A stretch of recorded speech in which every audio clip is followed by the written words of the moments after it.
We just witnessed what I believe are two of the better teams in Europe go crazy in the Champions League. PSG wins 3-1 against Aston Villa.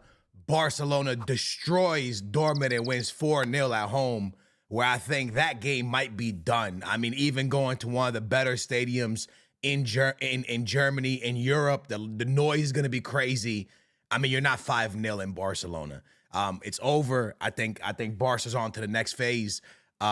But there's a lot I want to talk about. And the first thing I want to start on is I want to talk about the internet and like this world we live in. I talk about football because I literally enjoy talking about football. It's like something I've loved since I was a kid. I don't really know what life would be like without football, right? Like I have my faith, I got my family and my wife and football. Like those are three things I love the most, bro, right? My family, my faith and football. It's just the things I love. So I talk about football simply because I love it. My biggest love, in football is Benfica, right? Like Benfica is it. That's why some of the Barca game I didn't get to watch it because I was watching the Benfica game and Barca was playing at the same time. So was PSG. So I can talk about what I saw and what I didn't see. And what I saw is going to have to turn into me glazing Lamine Yamal. And the thing that I've been seeing on social media a lot for recently is people mad at me because I talk well about Lamine Yamal. And I want to put this out there really quickly to Barca fans and to Madrid fans. Because I grew up enjoying watching Real Madrid in La Liga. I don't support any team, but I grew up enjoying watching Real Madrid more than Barcelona. I grew up liking to watch Manchester United and Liverpool more than any other team in the Premier League. Doesn't make me a fan. It's just a team I enjoy watching. With that being said, growing up, I enjoyed watching Real Madrid, but my favorite player was Ronaldinho. So I watched all of Barca's matches. What I'm trying to say is just because you enjoy watching another team doesn't mean you have to hate every single player that plays for the other team. I'm pretty sure there's Madrid fans out there that enjoyed watching Messi. And even though you wanted Barca to lose, you enjoyed Messi. As a Benfica fan, I can tell you that I liked Falcao. I thought Falcao came from Porto. He was a fantastic player. Vitinha, who's killing it at PSG right now. I think he's a phenomenal player. Came out of Porto. I didn't want him to win at Porto, but I like the player. I think you're allowed to like players from opposite teams. It's okay, dude. And I just don't really see how anyone can hate Lamine Yamal. He's not giving you reasons to hate him. All he's giving you is unbelievable football for a kid. And all of us growing up had a dream probably of playing football. At some point, we probably want to play football, right? If we watch all the time, we wanted to play it, And this guy is a kid that has shown us everything we wanted to do, to play with the Lewandowskis and all that. As a kid, right? He's just living out his dream, and he's doing it in a way that's just phenomenal. The game the kid played today was unbelievable. The passes he's putting in, the composure he has on the ball, the ability to go forward. Lamine Yamal is that guy. And there's no point of us sitting here and being like, oh, this, that. Look, man, when Barca plays Madrid, yeah, I'll tell you, I probably want Madrid to win. Yeah, I ain't going to lie to you about it. But with that being said, Lamine Yamal is more exciting to watch than most of the Real Madrid players right now. That's facts. I would rather watch Lamine Yamal play football than watch Vinicius Jr. play football. I would rather watch Lamine Yamal play football than watch Mbappe right now play football. Lamine Yamal is more exciting to watch. And it's the same thing as when I was growing up. Real Madrid had all those amazing superstar players. So many amazing players. Ronaldinho was more fun to watch no matter where he was. Whether it was AC Milan, whether it was Real Madrid, he was more exciting to watch. Lamine Yamal right now, when you watch him, maybe it's just me, you get this joy. You get this happiness when you watch Lamine Yamal play football because you're just going, wow, man, that's a kid just living out his dreams. And honestly, there is no ceiling for him. I see this kid winning a Ballon d'Or. And the craziest thing is he is most likely going to be on the Ballon d'Or stage this year.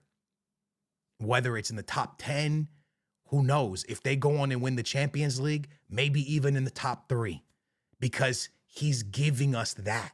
What we are watching is something that is completely out of the ordinary. It's not something that we saw with Messi. It's not something that we saw with Ronaldo. The thing that you can kind of look at is what Neymar was doing at Santos at his age, like a young, very, very young age. But Lamine Yamal's even younger. When Neymar was going to a Ballon d'Or, he was older. Lamine Yamal's doing this at a younger age. It's unbelievable. Anyways, 4-0 for them, and we have to take our hat off, even though Rafinha stole that goal from Kubasi. That he stole that thing. That ball was going in. He has a chance at getting like this Champions League record. You know, they look like they're going through here, so they're gonna stay through. Depending how Dortmund play the second legs, we could see Rafinha maybe sneak another goal or 2 against them in the second leg, depending how Dortmund play it, depending how Barca play it. Do they play all their starters? We'll have to see. But it is very, very awesome to see the transformation that Rafinha had, because there was a time where Barca fans wanted him out. There was a time where Barca fans wanted Lewandowski out, and Lewandowski and Rafinha are absolutely slaying. I saw a picture, and I want to say it was ESPN who tweeted it, that I want to tell you guys really quickly. I believe it was ESPN. I want to read it to y'all if I could find it. It was an interesting stat. Here we go.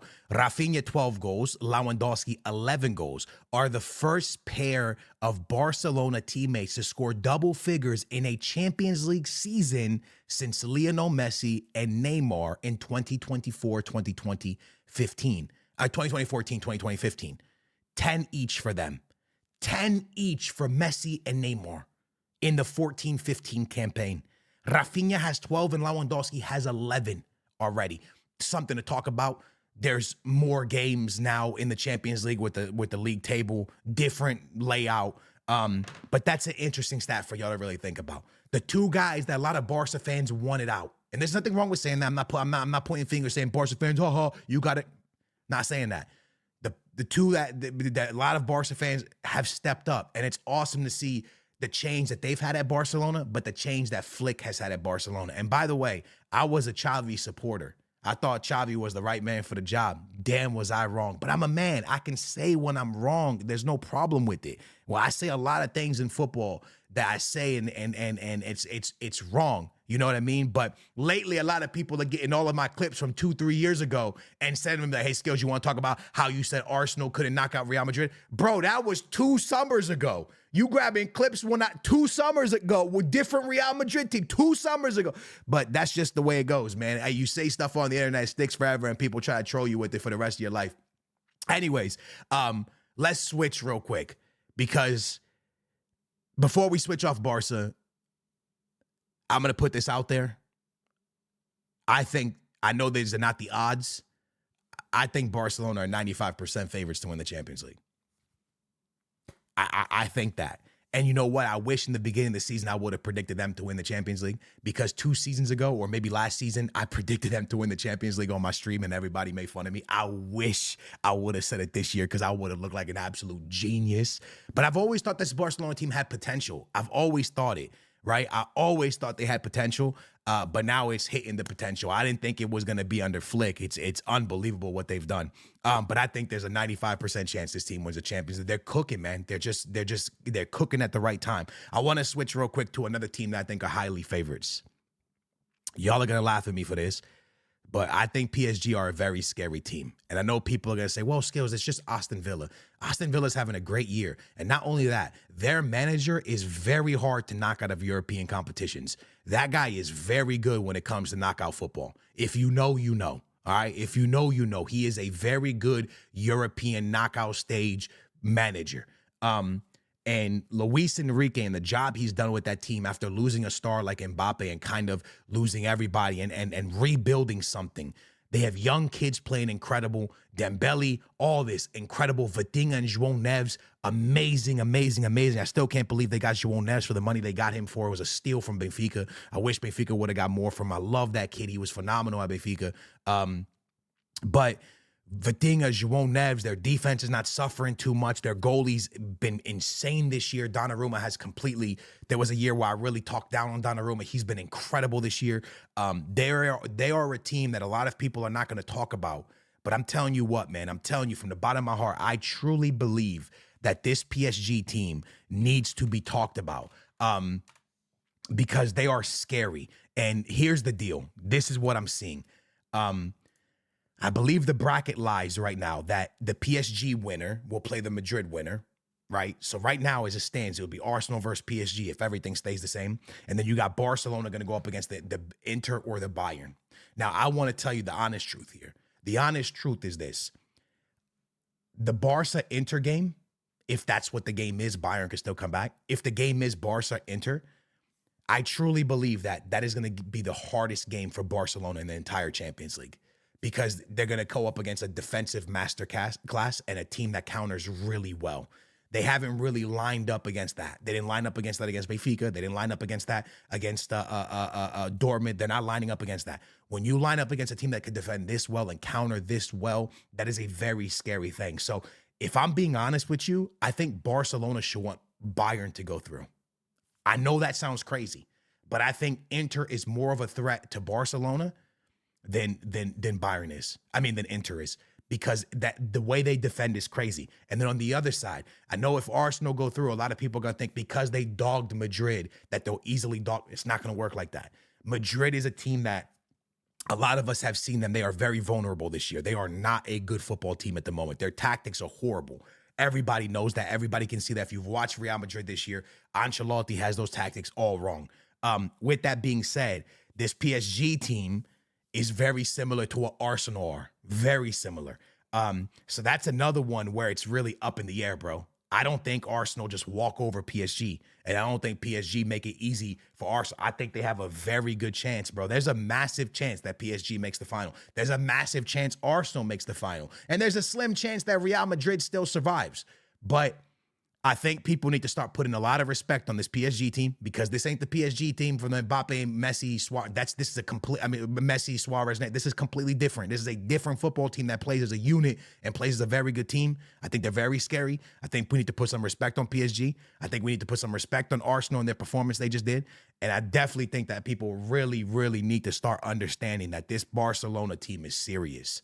I don't know what it's going to take for people to flick on and see it. But this Barcelona team is serious. And that's not me saying, oh, look, skills are switching sides. Skills are switching sides. Look, if I could have it this way, if I could have it my way, let me tell you what I wish would have happened. I wish Benfica would have dogged Barcelona and knocked them out 10-0. Okay? That's what I wish would have happened.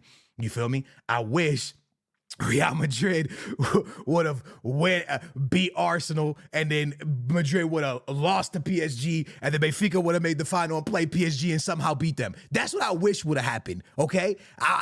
That's what I wish, but it's not how I want it, lads. That's not, I just tell you what I see, what I think is going to happen, and the way I see football, right? Not everybody sees the same. So I personally just, I don't know, man. This Barca team is scary as hell, bro. It's a scary as hell team, bro. It's a scary as hell team. You know what I'm saying? And I wish Benfica could have knocked them out. We couldn't. Dortmund's not going to knock them out. And I don't know if Bayern can. Maybe Inter can, but I don't even know if they can. Anyways, lads, thank y'all for watching. Hope y'all enjoyed it. Thank y'all. Love y'all. Lamine Yamal's that guy. Remember that. He is fire. Peace. Thanks for watching.